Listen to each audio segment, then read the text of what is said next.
Hi friends, తాజాగా గరికపాటి నరసింహారావు గారు చేసిన కొన్ని కామెంట్స్ వల్ల తనని అరెస్ట్ చేయాలని నెటిజన్లు మరియు బీజేపీ రాజకీయ నేతలు ఆందోళన చేపట్టడంతో ఈ న్యూస్ ఇప్పుడు అన్ని చోట్ల హల్చల్ అవుతోంది. వివరాల్లోకి వెళ్తే తెలుగు రాష్ట్రంలో ప్రముఖ ప్రవచనకర్తల్లో గరికపాటి నరసింహారావు కూడా ఒకరు.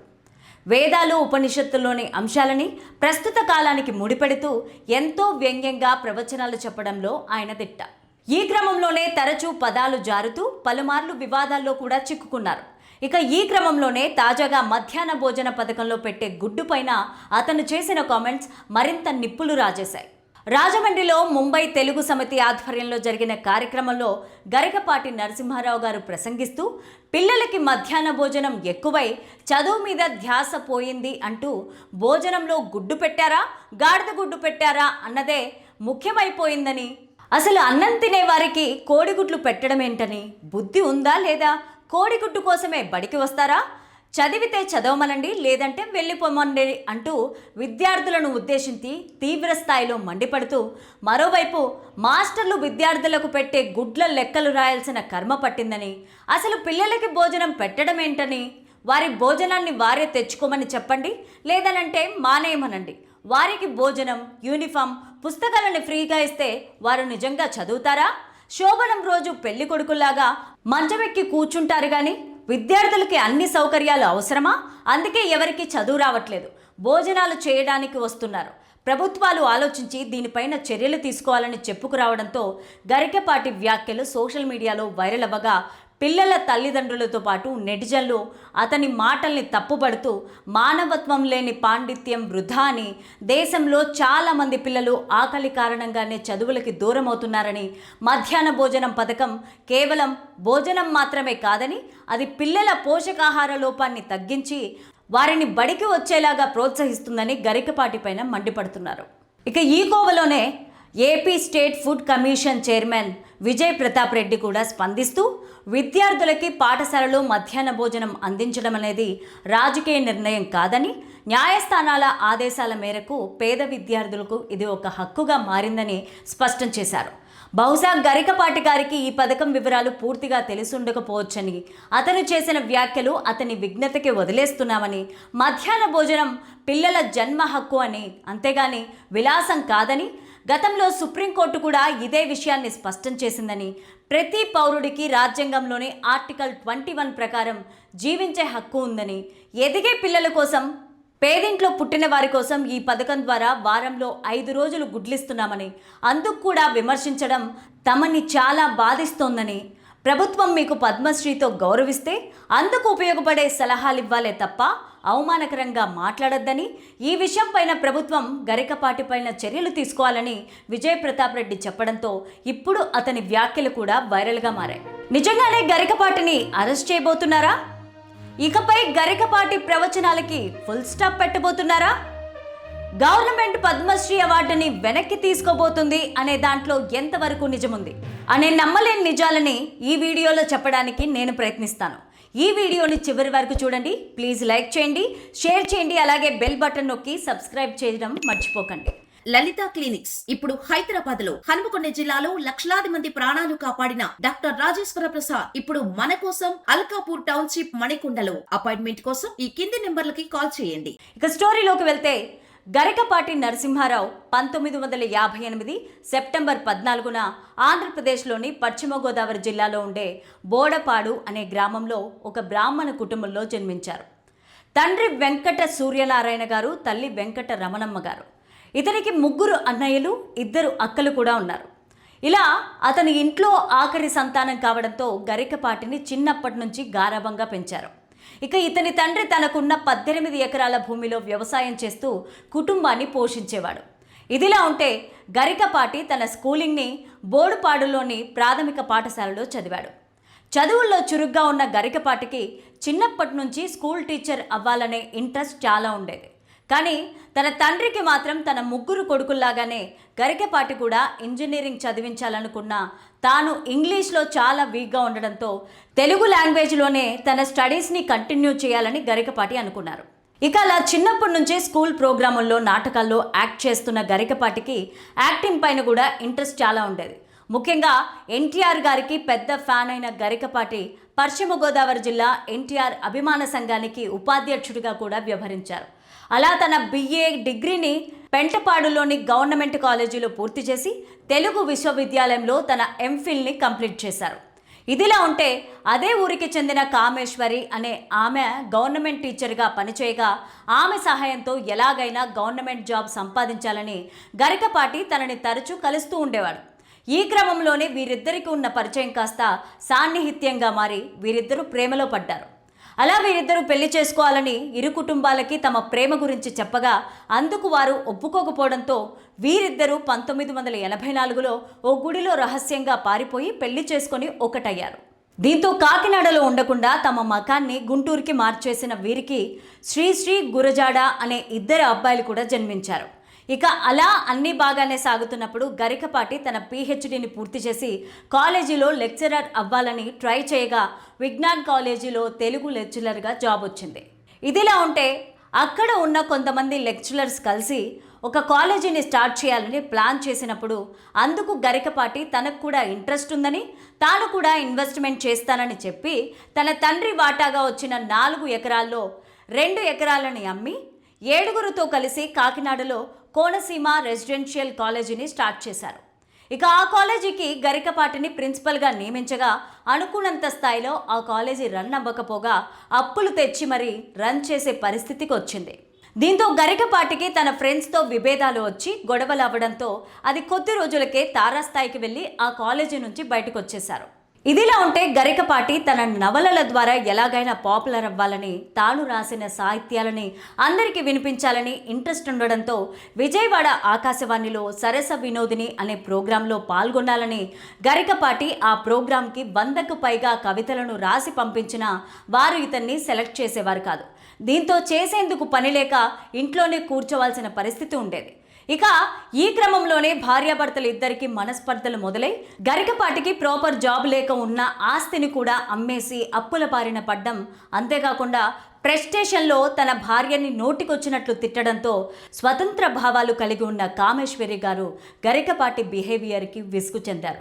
దీంతో తమ 20 ఏళ్ల బంధానికి ఫుల్ స్టాప్ పెట్టేసి అతనికి విడాకులు ఇచ్చేయాలని కామేశ్వరి గారు అనుకున్నారు. ఇక ఆ మధ్యలోనే పెద్దలంతా పంచాయతీ పెట్టి వీరిద్దరిని కలిపేందుకు ఎంత ట్రై చేసినా కామేశ్వరి గారు ఒప్పుకోకుండా భర్తకు విడాకులు ఇచ్చేసి తమ 2 కొడుకుల బాధ్యతల్ని గరికపాటికి అప్పగించినట్లు తనే ఒక ఇంటర్వ్యూలో చెప్పుకొచ్చింది. ఇక ఇదిలా ఉంటే 2 పిల్లలతో బయటికి వచ్చిన గరికపాటి మళ్ళీ తన తల్లిదండ్రుల దగ్గరికి వెళ్ళగా అప్పుడే తండ్రి మరణించడంతో తన తల్లి సపోర్ట్ చేయడం మొదలుపెట్టింది. అలా తన పిల్లల్ని తల్లి దగ్గరే వదిలేసి జాబ్ కోసం ట్రై చేయగా ఎక్కడా టీచర్గా జాబ్ దొరక్కపోవడంతో మానసికంగా కుంగిపోయేవాడు.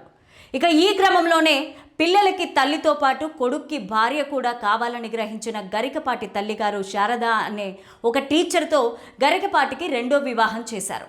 అలా అప్పటి నుంచి శారద గారు భర్తకి తోడు నీడలా ఉంటూ ఆ పిల్లల్ని సొంత పిల్లల్లా చూసుకుంటూ వస్తున్నారు. ఇదిలా ఉంటే ఆ మధ్య వరంగల్లోని వాసవి గురుకుల విశ్వవిద్యాలయంలో గరికపాటి కొన్నాళ్ళు జాబ్ చేసినా వారు ఇచ్చే జీతం సరిపోకపోవడంతో తీసుకున్న ఎక్స్పీరియన్స్తో సొంతగా ఒక కాలేజీని స్టార్ట్ చేయాలనుకున్నారు. అలా తనకున్న 2 ఎకరాలని అమ్మేసి కాలేజీతో పాటు హాస్టల్ని కూడా స్టార్ట్ చేయగా మొదట్లో డల్గా స్టార్ట్ అయినా నిదానంగా పికప్ అవుతుందని గ్రహించిన గరికపాటి హాస్టల్లో తన తల్లి మరియు భార్యని వంట మనిషిగా హౌస్ కీపర్గా అపాయింట్ చేయడం జరిగింది. కానీ 2 సంవత్సరాలైనా కాలేజీలో ఎటువంటి అభివృద్ధి లేకపోగా ఉండే టీచర్లకి శాలరీ ఇవ్వడానికి కూడా కుదరక కాలేజీని మూసివేసే పరిస్థితి వచ్చింది. అలా తనకి ఏదీ కలిసి రాకపోవడం, అప్పులు కూడా ఎక్కువై మానసికంగా కుంగిపోయి తట్టుకోలేక బల్వన్ మరణానికి పాల్పడాలనుకున్నాడు. కానీ శారద గారు సరైన సమయానికి చూసి అడ్డుకోవడంతో ప్రాణాపాయాలతో గరికపాటి బయటపడ్డారని చెప్పొచ్చు. ఇక అప్పటి వరకు నాస్తికుడిగా ఉన్న గరికపాటికి కొంతమంది ఫ్రెండ్స్ దేవుణ్ణి నమ్ముకుంటే మంచి జరుగుతుందని చెప్పగా అప్పటి నుంచి కొంతవరకు నమ్మడం మొదలుపెట్టాడు. ఇక ఈ క్రమంలోనే శ్రీ చైతన్య కాలేజీలో తెలుగు లెక్చరర్గా జాబు వేకెన్సీలు ఉన్నాయని తెలుసుకున్న గరికపాటి అక్కడికి వెళ్ళగా ఆ కాలేజీ హెడ్ అయిన సత్యనారాయణ రాజుకి గరికపాటి బాగా తెలిసి ఉండడంతో ఇమ్మీడియట్గా ఇతన్ని అందులో లెక్చరర్ జాబ్ని ఇవ్వడం జరిగింది. ఇక అదే సమయంలో తన కాలేజీని అమ్మడం గురించి అతనితో మాట్లాడగా తక్కువ అమౌంట్కే గరికపాటి కాలేజీని తీసుకొని చైతన్య కాలేజీకి గరికపాటిని ప్రిన్సిపల్గా అపాయింట్ చేశారు. అలా ఒకవైపు ఆ కాలేజీలో పనిచేస్తూనే మరోవైపు ఏబిఎన్ ఆంధ్రజ్యోతిలో నవజీవన వేదం, భక్తి టీవీలో మహాభారతం అని 118 ఎపిసోడ్లను చేసి దూరదర్శన్ ఈటీవీలోనూ కొన్ని కార్యక్రమాలు చేయడంతో గరికపాటి కొంతవరకు గుర్తింపును పొందారు. అంతేకాకుండా గరికపాటి కొన్ని పద్య కావ్యాలను రచించగా అందులో సాగర ఘోష, మన భారతం, సహస్ర భారతి, మా అమ్మ అనే 20 రచనల్ని రచించారు. అలా అతడికి మీడియాలో వచ్చిన పాపులారిటీతో లోకల్, నేషనల్, ఇంటర్నేషనల్ ఈవెంట్స్లోనూ తన ప్రవచనాలను వినేందుకు ఆర్గనైజర్స్ ప్రోగ్రామ్స్ని అరేంజ్ చేస్తుండేవారు. ముఖ్యంగా ఇప్పటి ట్రెండ్కి తగినట్లుగా డబల్ మీనింగ్ కామెడీతో వ్యంగ్యంగా మాట్లాడుతూ కొన్ని మంచి మాటల్ని చెబుతూ జనాల్ని తన మాటలతో కట్టిపడేసేవారు. అందుకే ఇతని ప్రవచనాలు ఎక్కడ జరిగినా అక్కడికి యువత నుండి ముసలివారి వరకు అందరూ వెళ్ళి ఎంజాయ్ చేస్తారని చెప్పొచ్చు. అలా అప్పటి నుంచి గరికపాటి అంచెలంచెలుగా ఎదుగుతూ ప్రతి ఈవెంట్కి 1,00,000 నుండి 5 లక్షల వరకు ఛార్జ్ చేస్తూ ఇప్పుడు 100 కోట్ల నెట్వర్త్ కలిగి ఉన్నారని చెప్పొచ్చు. ఇదిలా ఉంటే గరికపాటి తన వ్యాఖ్యలతో చాలా కాంట్రవర్సీస్ని కూడా ఎదుర్కొన్నారు. ఆధునిక మహిళల వేషధారణపైన మరియు ఎక్స్పోజింగ్ గురించి చెప్పడంతో కొన్ని మహిళా సంఘాలు ఆగ్రహానికి గురై గరికపాటి స్త్రీ ద్వేషి అని, అతన్ని కంటెంట్లో సెక్సిజం కనిపిస్తుంది, హాస్యం ముసుగులో సమాజానికి హాని కలిగిస్తున్నాడనే వార్తలు కూడా వినిపించడంతో గరికపాటి మహిళా సమాజానికి క్షమాపణ చెప్పాల్సి వచ్చింది. ఇదిలా ఉంటే 2022లో జరిగిన అలై బలై ప్రోగ్రాంలో తన ప్రవచనం స్టార్ట్ చేయగా అదే సమయంలో చిరంజీవి గారు ఎంట్రీ ఇవ్వడంతో అక్కడున్న జనాలంతా చిరంజీవి గారి దగ్గరికి పరిగెట్టుకొని వెళ్ళి సెల్ఫీలు దిగడానికి ఎగబడ్డారు. అలా అక్కడ ఉన్న వారందరి అటెన్షన్ చిరంజీవి గారిపైకి వెళ్లడంతో గరికపాటి తట్టుకోలేక చిరంజీవి గారు ఫోటోలు దిగడం ఆపేసి ఇటు వస్తే తన ప్రవచనాలని కంటిన్యూ చేస్తానని, లేదంటే తాను ఇంటికి వెళ్ళిపోతానని ఖరాఖండిగా చెప్పడంతో ఆ వీడియో అప్పట్లో సోషల్ మీడియాలో హల్చలై గరికపాటికి చాలా వరకు నెగిటివిటీని తెచ్చిపెట్టింది. దీంతో మళ్ళీ క్షమాపణలు చెప్పి ఈ వివాదానికి ఫుల్ స్టాప్ పెట్టారని చెప్పొచ్చు. ఇక గరికపాటి తెలుగు సాహిత్యానికి చేసిన సేవకి గాను 2022లో కేంద్ర ప్రభుత్వం పద్మశ్రీ అవార్డు ఇచ్చి సత్కరించింది.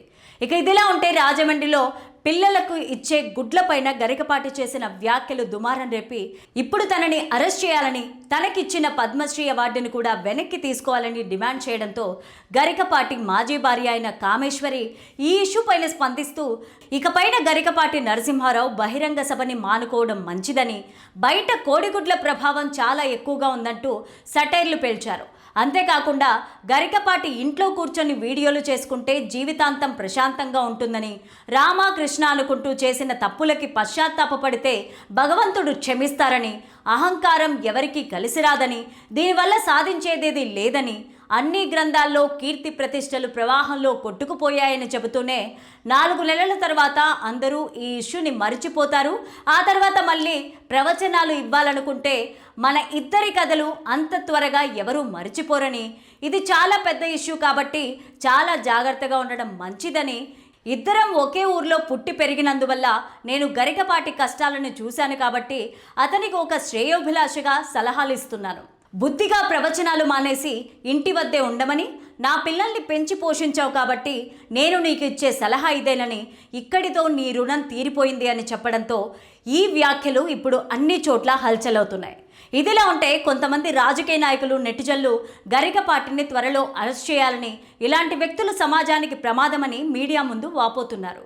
దీంతో ఈ న్యూస్ వైరల్ అవ్వడంతో గరికపాటి టీం ఈ ఇష్యూ పైన స్పందిస్తూ గరికపాటి నరసింహారావు గారి వీడియోని వక్రీకరించారని, రాజమహేంద్రవరం ప్రపంచ తెలుగు మహాసభలో అతను మరో సందర్భంలో మాట్లాడిన మాటల్ని కలిపి తప్పుడు ప్రచారం చేస్తున్నారని, గరికపాటి పేదల పక్షపాతేనని, అతన్ని పేదలకు దూరం చేసేందుకే కొందరు ఇలా దుష్ప్రచారం చేస్తున్నారని గరికపాటి టీం ఆగ్రహం వ్యక్తం చేసింది. ఈ ఇష్యూపై మీరేమనుకుంటున్నారో మీ అభిప్రాయాన్ని కామెంట్ సెక్షన్లో తప్పకుండా తెలియచేయండి. ఈ వీడియో మీద మీ అభిప్రాయాన్ని కామెంట్ సెక్షన్లో తప్పకుండా తెలియచేయండి. ఇక ఉంటాను మరి. All is well.